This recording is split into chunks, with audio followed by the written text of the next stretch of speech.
رسول اللہ ابو قحافہ کے بیٹے کی اتنی جرت بھی نہیں کہ نبی پاک کی امامت کرائے. تو حضور کا ادب، تعظیم، توقیر بڑا ضروری کام ہے، یاد رکھنا. اور چوتھی بات، حضور کا ہر حکم ماننا امت کے لیے ضروری ہے. واجب ہے امت پر کہ نبی پاک کا ہر حکم مانے. وہ محفل والے دن حضور کا حکم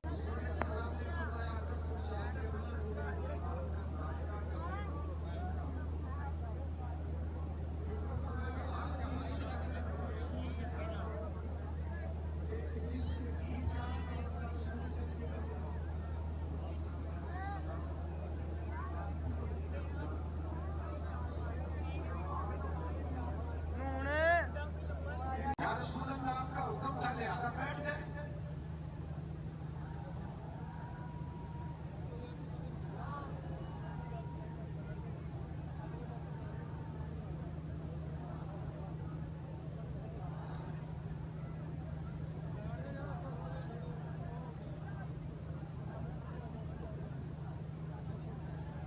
سنیں میرے بھائی، اسی طرح نبی پاک کا پانچواں حق یہ ہے کہ اگر حضور کی امت کبھی تکلیف میں آئے، آزمائش میں آئے، پریشانی میں آئے تو حضور کی امت سے پیار کیا جائے.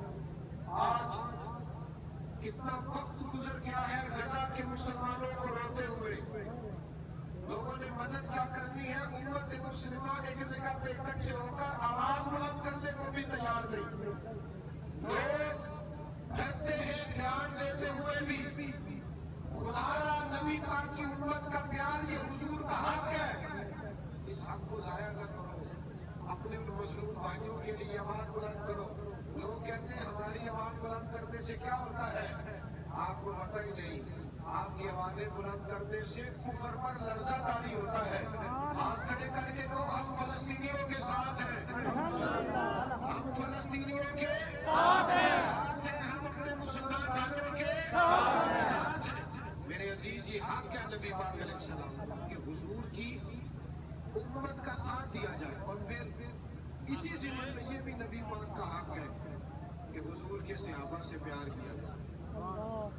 ہر صحابی سے، حضرت صدیق اکبر سے لے کر سیدنا امیر معاویہ تک، ہر ایک کا احترام، ہر ایک کی محبت دل میں رکھی جائے. اور نبی پاک کی اولاد پاک، اعلیٰ حضرت فرماتے ہیں حضور کی اولاد کے ہر بچے کا احترام کرنا. تیری نسل پاک میں ہے بچہ بچہ نور کا، تو ہے عین نور تیرا سب گھرانہ نور کا.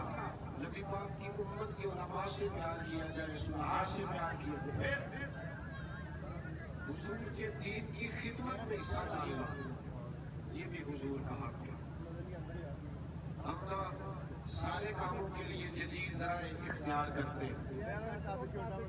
بھائی ان کو چپ کرانے والے اب چپ کر جائیں، ان کو پوچھنا کہ چھوڑ دیں، پیارے بھائی وہ چھوڑ بس کرو چھوڑ. اللہ تعالیٰ ان کو جزا دے. آپ بس توجہ کریں نہیں، اتنے سارے جو بیٹھے ہیں ان سے کیوں نہ بات کر لیں. ہم سارے ان سب سے بات کر لیتے ہیں ماشاءاللہ. سنو میرے بھائی سنو، میری بات ویسے مکمل ہو گئی، تھوڑی دیر میں ختم کرنے والا. میرے بھائیوں یاد رکھنا،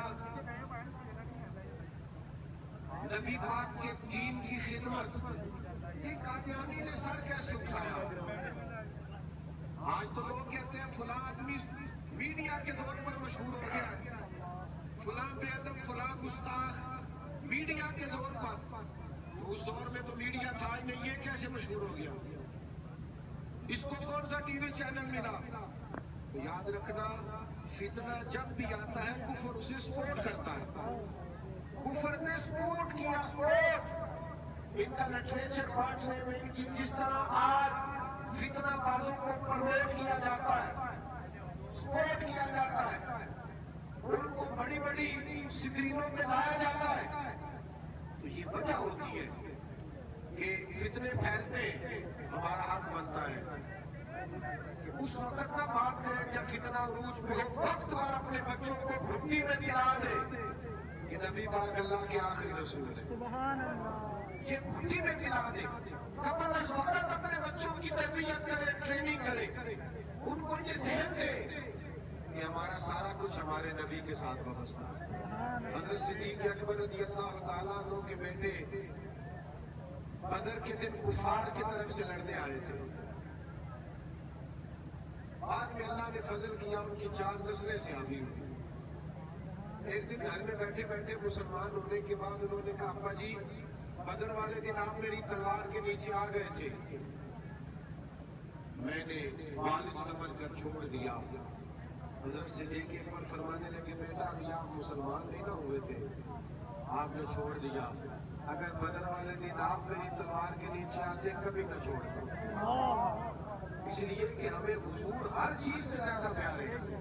حق ہے نبی پاک کا کہ ہم نئی نسل کی تربیت کریں، اپنے بچوں کو حضور کی محبت سکھائیں، ان کو نبی پاک علیہ السلام کے اخلاق سے آگاہ کریں، اور پھر یہ بھی حق ہے نبی پاک کا۔ حضور نے فرمایا میں تمہارے اخلاق سنوارنے آیا ہوں، کو یارو اگر ہم بد زبان ہوں گے، گالم گلوچ کریں گے، ہمارا لہجہ غلط ہوگا، ہمارے ماں باپ بھی ہماری بدتمیزی سے پریشان ہوں گے، سسرال والے بھی پریشان ہوں گے، بیوی بھی تنگ ہوگی، محلے دار بھی پریشان ہوں گے، تو مجھے بتائیے ہم نے حضور کا حق ادا کیا ہے؟ یہ حق ہے کہ ہم ادا کر لیں، ہمارے اخلاق اعلیٰ ہو۔ حضرت ابو ذر غفاری رضی اللہ تعالیٰ عنہ نے اسی طرح کا لباس پہنا ہوا تھا جس طرح کا ان کے غلام نے پہنا تھا۔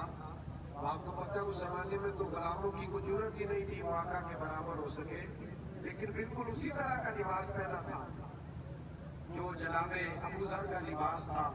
تو کسی نے ان سے کہا کہ یہ تو عرب میں نہیں ہوتا تھا، آپ کے غلام نے بھی آپ کی طرح کے کپڑے پہنے ہیں۔ تو ابو ذر غفاری فرمانے لگے یہ سارا مدینے والے بابوں کا کام۔ سبحان اللہ۔ ہمارے دلوں میں غریبوں کے لیے جذبہ ہونا چاہیے۔ تو یار ایک طرف کسی کے گھر میں رات کو 10,000 کا پیزا آتا ہے اور اسی گلی کے کونے میں ایک باپ ساری رات اس لیے نہیں سو پاتا کہ صبح بچوں نے کھانا کھانا ہے تو پراٹھا بنانے کو بھی کوئی نہیں۔ ہم لوگوں نے بڑا تلخ کر دیا ہے دوسروں کے لیے ماحول کو۔ خدا بڑی بڑی محفلیں کراؤ، میں منع نہیں کرتا، لیکن غریبوں کی مدد نہیں، لمبے چوڑے عرس کرو کوئی حرج نہیں، لیکن جن پر قرضے چڑھ گئے ہیں اور بعض اللہ خودکشیاں کر رہے ہیں ان کا بھی تو خیال کرو۔